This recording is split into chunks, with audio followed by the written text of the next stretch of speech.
To know he got born again that night. I went back a year later. God had cleaned him up from alcohol, and then he got called into the ministry as one of the deacons. I'm gonna tell you, he knew how to just show up.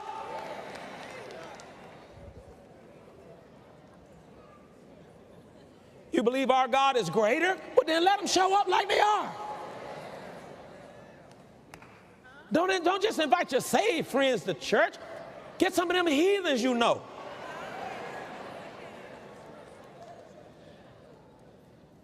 Yeah, baby, I ain't going to church with you. I'll do anything for you, whatever you want me to do.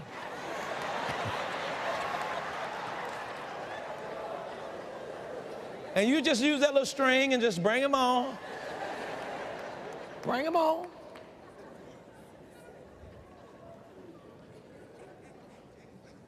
Anybody showed up in this church like that? Can I get a witness? Somebody showed up? Yeah, there's some folks showed up like that, yeah. Came for one thing and then the Lord showed up and...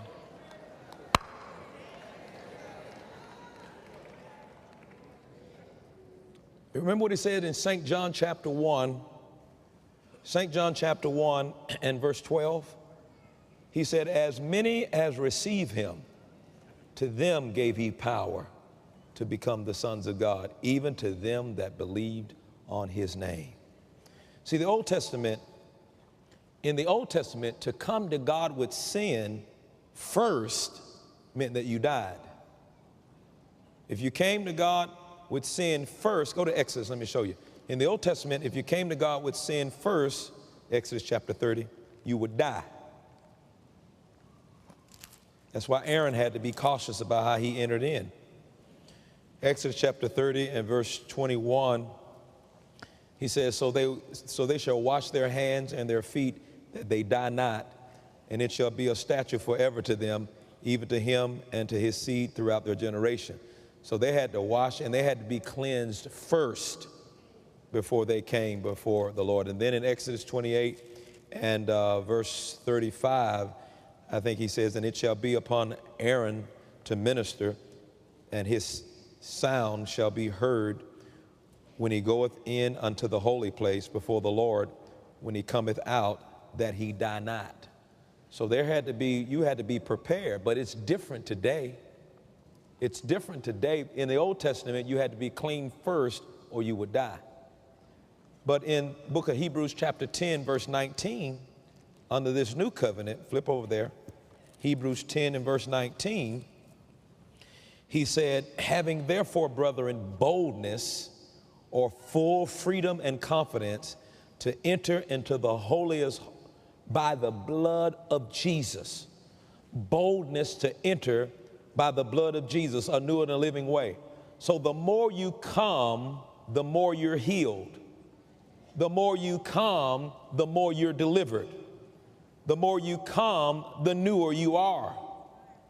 We see that in today's churches where communion is concerned. You know, communion served that day and you come, you say, well, I ain't got myself right, so I need to pass the cup. See, you're robbing yourself of what can happen if you partake of the cup. See, communion is not about, how dirty you are when you take it.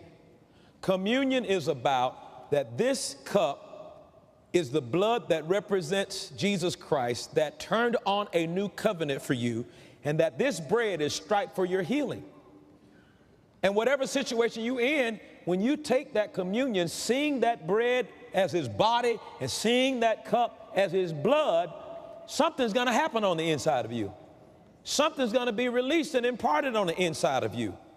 We got to change this whole attitude, this mindset of stopping people from taking and partaking of the very thing that will deliver them. Communion, taking communion, receiving communion is delight.